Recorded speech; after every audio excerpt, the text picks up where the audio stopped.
आज हेउछि सुपरस्टार अनुभव महांती जन्मदिन।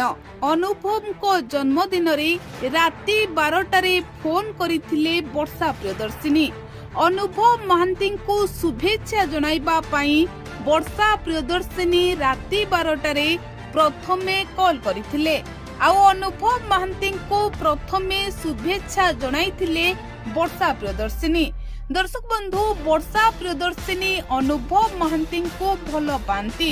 आउ वर्षा प्रियदर्शिनी अनुभव महांती को जन्मदिन को प्रति वर्ष बेस धूमधाम सहित पालन करती। तेबे एबे जदिओ वर्षा अनुभव दुहे अलगा अलगा होई जाइछंती, हेले अनुभव महांती को जन्मदिन को भूली नाहंती वर्षा प्रियदर्शिनी। अनुभव महांती जागृति शुक्ला को विवाह करिबा परे वर्षा अनुभव दुहे अलगा अलगा हो जाइछंती। आउ अनुभव महांती वर्षा को छाड़पत्र देइछंती। किंतु दर्शक बंधु, पूर्वरु अतीतरे प्रति वर्ष वर्षा और अनुभव एकाठी होई जन्मदिन को पालन करुथिले। वर्षा प्रियदर्शिनी अनुभव महांती को बहुत ही स्पेशल फील कराउथिले।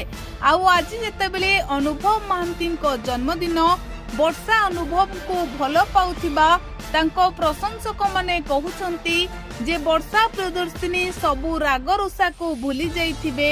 आउ राति 12टारे फोन करी अनुभव महांती को सर्वप्रथमे शुभेच्छा जणाइथिबे। तेबे दर्शक बंधु, एभली चर्चा लोके करुथिबा बेले वर्षा प्रियदर्शिनी किंतु फोन करी राति 12टारे अनुभव महांती को शुभेच्छा जणाई नाहंती। लोके एभली भाबुछंती कारण अतीतरे वर्षा प्रियदर्शिनी अनुभव को जन्मदिन को धूमधाम सहित पालन करुथिबा लोके देखिथिले। तेणु लोके भाबुछंती हुएत अनुभव महांती को जन्मदिन को एथर भी वर्षा फोन करी शुभेच्छा जणाइथिबे। किंतु दर्शक बंधु, सेमिति किछि भी घटी नथिला।